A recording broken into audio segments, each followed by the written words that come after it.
दादरी कांड के एक आरोपी रवि की इलाज के दौरान दिल्ली के एलएनजेपी अस्पताल में मौत हो गई और रवि पर अखलाक की हत्या का आरोप है। अखलाक मर्डर केस में रवि पिछले 1 साल से जेल में बंद था। परिवार का आरोप है कि रवि को जेल में पीटा जाता था, जिससे उसकी मौत हो गई। रवि की मौत के बाद बिसाड़ा के लोगों ने अखिलेश सरकार के खिलाफ जमकर नारेबाजी की। परिजनों ने जेलर और दोषी लोगों के खिलाफ सख्त कार्रवाई की मांग की है। पुलिस के मुताबिक डेंगू से रवि की मौत हुई। परिजनों ने डॉक्टरों के पैनल के सामने पोस्टमार्टम की मांग की है। सर्जिकल स्ट्राइक के बाद बौखलाए पाकिस्तान की ओर से सरहद पर सीज फायर का उल्लंघन लगातार जारी है। पाकिस्तान की तरफ से पुंछ और राजौरी में 5 जगहों पर गोलीबारी हुई, जिसमें 5 लोग जख्मी हो गए। पुंछ में सीमा पार से हो रही फायरिंग के बीच जम्मू कश्मीर पुलिस के जवानों ने सीमा के इलाके से 5 लोगों को रेस्क्यू किया। जम्मू कश्मीर के पल्लावाला में पाकिस्तान की ओर से फायरिंग हुई, जिसमें एक भारतीय जवान जख्मी हो गया। भारतीय सेना ने भी मुंह तोड़ जवाब दिया। कश्मीर पर यूएन में भी पाकिस्तान ने मुंह की खाई है। सुरक्षा परिषद ने मामला सुनने से ही इनकार कर दिया। सर्जिकल स्ट्राइक से बौखलाए नवाज शरीफ ने भारत को फिर से गीदड़ भभकी दी है। नवाज ने कहा है कि पाकिस्तानी सेना हर चुनौती का सामना करने में सक्षम है। मौजूदा हालात पर नवाज शरीफ ने आज सर्वदलीय बैठक बुलाई। इमरान खान ने बैठक का बहिष्कार करने का ऐलान किया है। पाकिस्तान के पूर्व क्रिकेटर और अंडरवर्ल्ड डॉन दाऊद इब्राहिम के संबंधी जावेद मियादाद ने भारत के खिलाफ जहर उगला है। पाकिस्तानी मीडिया में मियादाद ने भारत पाक संबंधों पर चर्चा के दौरान कहा कि जैसे को तैसा जवाब देना चाहिए। मियादाद की गीदड़ भभकी पर बीसीसीआई अध्यक्ष अनुराग ठाकुर ने चुटकी ली। अनुराग ठाकुर ने कहा कि मियादाद अभी भारत के साथ मैचेस में हार के सदमे से बाहर नहीं निकल पाए हैं। सुरक्षा एजेंसियों ने दिल्ली की जिला अदालतों में आतंकी हमले की आशंका जताई है। केरल, आंध्र प्रदेश और कर्नाटक की अदालतों में हुए हमलों की जांच में बेस मूवमेंट नाम के आतंकी संगठन का नाम सामने आया था।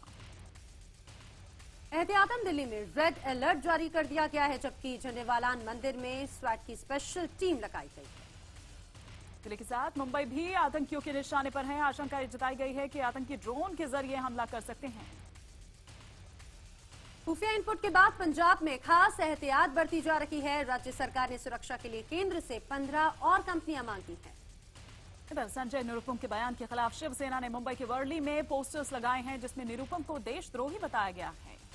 शिवसेना ने मुखपत्र सामना के जरिए पाकिस्तान को बंडलबाज देश कहा है। सामना में सर्जिकल स्ट्राइक पर सवाल उठाने वाले केजरीवाल और संजय निरुपम पर भी निशाना साधा है।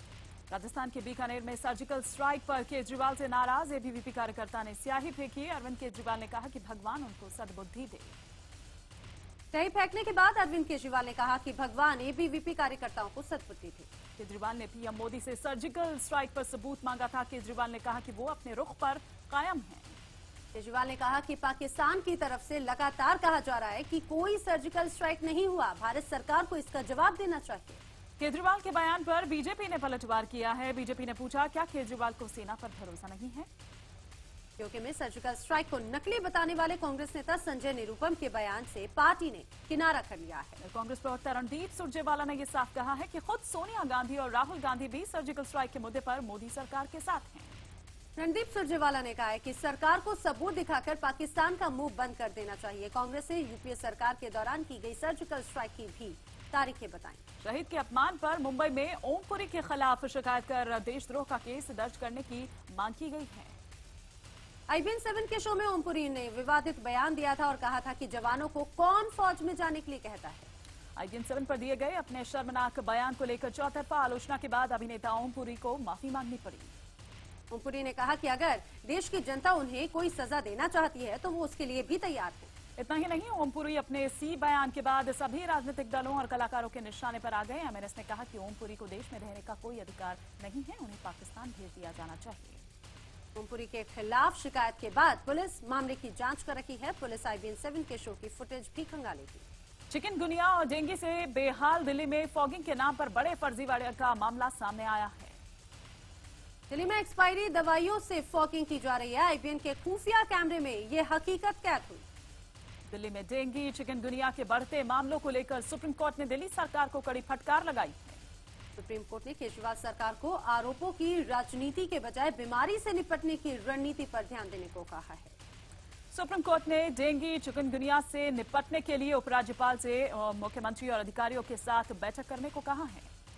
एमसीडी की तरफ से जारी रिपोर्ट के अनुसार चिकनगुनिया के मरीजों की संख्या 5000 जबकि डेंगू के मरीजों की संख्या 2000 के पार हो गई है। दिल्ली के प्रगति मैदान में भारत इंटरनेशनल टूरिज्म के एक कार्यक्रम में दिल्ली के पर्यटन मंत्री कपिल मिश्रा के सवाल से हंगामा मच गया। कपिल मिश्रा ने जम्मू की सीएम महबूबा मुफ्ती से सीधा सवाल पूछा कि क्या वो बुरहान वानी और अफजल गुरु को आतंकी मानती हैं। कपिल मिश्रा ने महबूबा मुफ्ती से ये सवाल पूछते हुए कहा कि आतंकवाद और पर्यटन साथ साथ नहीं चल सकता। कार्यक्रम में महबूबा मुफ्ती कपिल मिश्रा के सवालों का जवाब देने से बचती दिखी, लेकिन महबूबा ने कश्मीर को लेकर कटाक्ष जरूर किया। कश्मीर टूरिज्म पर एक वीडियो में अपने पिता की आवाज सुनकर भावुक हो गई महबूबा मुफ्ती और रो पड़ी। अलगाववादी नेता आसिया अंद्राबी को श्रीनगर से गिरफ्तार कर लिया गया है। अलगाववादी नेता आसिया अंद्राबी को देश विरोधी प्रदर्शन करने और हिंसा भड़काने के आरोप में गिरफ्तार किया गया। आसिया अंद्राबी पर पहले भी भारत विरोधी गतिविधियों में शामिल होने के आरोप लग चुके हैं। भारत सिंगापुर के बीच स्किल डेवलपमेंट समेत कई समझौतों पर हस्ताक्षर किए गए। गुवाहाटी और उदयपुर में सिंगापुर की मदद से 2 स्किल डेवलपमेंट सेंटर स्थापित होंगे। भारत दौरे पर आए सिंगापुर के प्रधानमंत्री ली सेन लूंग की उरी हमले की निंदा करते हुए नजर आए और साथ ही साथ शहीदों के प्रति उन्होंने संवेदना जाहिर की।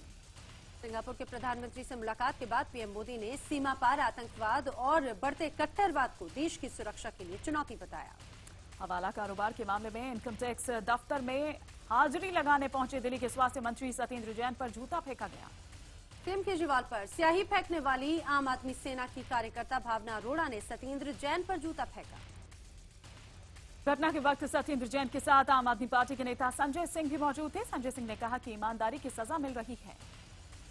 मराठा आंदोलन से घबराई फडणवीस सरकार ने मराठवाड़ा को 15,000 करोड़ रुपए के पैकेज देने का ऐलान किया है। बॉम्बे हाईकोर्ट के फैसले के खिलाफ हाजी अली दरगाह कमेटी ने सुप्रीम कोर्ट में अपील की है।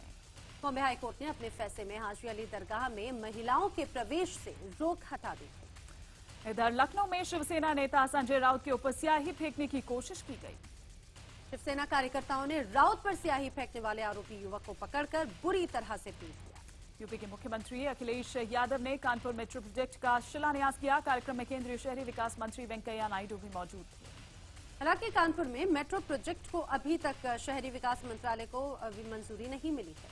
ग्रेटर नोएडा में इंजीनियरिंग छात्र के साथ रैगिंग मामले में पुलिस ने 3 आरोपियों को गिरफ्तार कर लिया है। यूपी के हापुड़ में गोदाम से 20 फीट का अजगर निकलने से अफरा तफरी मच गई। वन विभाग की टीम ने अजगर को अपने कब्जे में ले लिया है। यूपी में जारी किसान यात्रा के सिलसिले में आज राहुल गांधी मेरठ पहुंचेंगे। राहुल गांधी रोड शो भी करेंगे। नए आरबीआई गवर्नर उर्जित पटेल ने रेपो रेट में 25 बेसिस पॉइंट की कटौती कर दिवाली से पहले दिवाली गिफ्ट दे दिया है। कटौती के बाद रेपो रेट 6.5% से घटकर 6.25% हो गया है। आरबीआई ने सीआरआर में कोई बदलाव नहीं किया है और ये 4% पर कायम है। रेपो रेट में कटौती से बैंकों को आरबीआई से सस्ता कर्ज मिल सकेगा और लोन भी अब सस्ता होने की उम्मीद है। और साउथ एशिया को ग्लोबल ग्रोथ का प्रमुख केंद्र बताते हुए वर्ल्ड बैंक ने भारत की अर्थव्यवस्था पर भरोसा जताया है। साउथ एशिया इकोनॉमिक फोकस पर जारी रिपोर्ट के अनुसार भारत की जीडीपी ग्रोथ साल 2016 में 7.6% रहेगी। रिपोर्ट में भारत के सामने गरीबी में कमी लाने, स्वास्थ्य शिक्षा में सुधार के साथ साथ महिलाओं पुरुषों में असमानता को दूर करने जैसी चुनौतियों का जिक्र किया गया है। टीवी कलाकार और बीजेपी नेता रूपा गांगुली को राज्यसभा के लिए नॉमिनेट किया गया। रूपा गांगुली को बीजेपी छोड़कर गए नवजोत सिंह सिद्धू की जगह राज्यसभा लाया जा रहा है। पुष्कर केस में दिल्ली पुलिस के ज्वाइंट कमिश्नर ने प्रवर्तन निदेशालय को जांच के लिए खत लिखा है। दिल्ली पुलिस के ज्वाइंट कमिश्नर ने ईडी से कोच्चि आईपीएल टीम के फ्रेंचाइजी की वित्तीय अनियमितताओं की जांच की मांग की है। के जाफराबाद इलाके के मौजपुर में एक कपड़े की दुकान पर बदमाशों ने अंधाधुंध फायरिंग की और फरार हो गए। गनीमत ये रही कि इस फायरिंग में किसी को गोली नहीं लगी। पुलिस आसपास लगे सीसीटीवी कैमरों की फुटेज की जांच कर रही है। छत्तीसगढ़ की राजधानी रायपुर में चंदन तस्करी के बड़े रैकेट का खुलासा हुआ है। सेंट्रल एक्साइज की टीम ने 2 करोड़ से ज्यादा की चंदन की लकड़ी को जब्त किया। आंध्र प्रदेश और कर्नाटक से चंदन की इन लकड़ियों को लाया जाता था और मुंबई और विशाखापट्टनम के बंदरगाहों से दुबई भेजा जाता था। बिहार के समस्तीपुर में नशे में धुत एक युवक ने अस्पताल में जमकर हंगामा मचाया। पुलिस ने युवक को गिरफ्तार कर नशा मुक्ति केंद्र में भर्ती कराया है। बिहार के सिवान में लोगों ने ट्रेन में घुसे पॉकेट मारों की जमकर धुनाई कर दी। वाराणसी रांची इंटरसिटी एक्सप्रेस से आरपीएफ ने 4 पॉकेट मारों को गिरफ्तार किया। बिहार के मसौड़ी में लोगों ने शहीदों के लिए कैंडल मार्च निकाला। लोगों ने केजरीवाल के बयान की आलोचना की। लोगों ने सर्जिकल स्ट्राइक पर सवाल उठाने वालों को देशद्रोही करार देने की मांग की। यूपी के बांदा में आशा कार्यकर्ताओं ने अपनी मांगों को लेकर प्रदर्शन किया और झांसी इलाहाबाद रेलवे ट्रैक को जाम कर दिया। कार्यकर्ताओं ने वेतन बढ़ाने की मांग के साथ यूपी सरकार पर वादा खिलाफी का आरोप लगाया है। सूरत में तेज बरसात से कई गरबा पंडाल पानी में डूब गए और गरबा खेलने आए लोगों को काफी दिक्कतों का सामना करना पड़ा। रात के जूनागढ़ में तेज बारिश से कई इलाकों में जल भराव हो गया है, जिससे लोगों को काफी मुश्किलों का सामना करना पड़ रहा है। बिहार के दरभंगा में 7वीं की छात्रा ने फंदे से लटककर खुदकुशी कर ली। टीचर के साथ लड़की का प्रेम प्रसंग चल रहा था, जिसका घर वाले विरोध कर रहे थे। शिक्षक के घर से छात्रा का शव बरामद हुआ है। घटना के बाद से ही आरोपी शिक्षक फरार है। लड़की के परिवार वालों ने हत्या का आरोप लगाया है। बिहार के कटिहार में छात्राओं ने छेड़खानी करने वाले मंचलों की जमकर पिटाई कर दी। मंचले की लात घुसे और चप्पलों से जमकर मरम्मत की गई। बुलंदशहर में एसपी नेता अंकित शर्मा ने नींद की गोलियां खाकर खुदकुशी की कोशिश की। एसपी नेता ने पुलिस पर फर्जी मामले में फंसाने का आरोप लगाया है। अंकित शर्मा यूथ ब्रिगेड के प्रदेश सचिव हैं। नागपुर में डॉक्टर्स की टीम ने एक युवक की 18 सेंटीमीटर लंबी पूंछ को सर्जरी कर हटाया। युवक की कमर के नीचे के हिस्से से पूंछ निकल रही थी। गांव में पुलिस ने एक सेक्स रैकेट का पर्दाफाश करते हुए 20 लोगों को गिरफ्तार किया है। स्पा सेंटर की आड़ में चल रहा था ये सेक्स रैकेट। कर्नाटक के गुलबर्गा में मोबाइल चोर गिरोह के 3 सदस्यों को गिरफ्तार किया गया। चोरों के पास से 7 लाख रुपए के 500 मोबाइल जब्त किए गए। लोढ़ा कमेटी की सिफारिश और बैंक खातों को फ्रीज किए जाने की खबरों के बीच बीसीसीआई ने भारत और न्यूजीलैंड के बीच जारी टेस्ट सीरीज जारी रखने पर सवाल खड़े किए हैं। बीसीसीआई प्रमुख अनुराग ठाकुर के मुताबिक बैंक खाते फ्रीज होने की वजह से उनके पास पैसे नहीं हैं। पैसों के संकट के बीसीसीआई के दावे को जस्टिस लोढ़ा ने खारिज कर दिया। उनके अनुसार उन्होंने जरूरी खर्च पर किसी तरह की रोक नहीं लगाई। जस्टिस लोढ़ा के मुताबिक बैंक ने शायद उनके मेल को सही तरीके से नहीं समझा, इसके लिए उन्हें फिर से क्लैरिफिकेशन भेजा गया है। वानखेड़े स्टेडियम विवाद के मामले में मुंबई पुलिस ने अपनी रिपोर्ट में शाहरुख खान को क्लीन चिट दे दी है। विवाद के बाद शाहरुख ने वानखेड़े स्टेडियम में जाने पर पाबंदी उन पर लगी थी।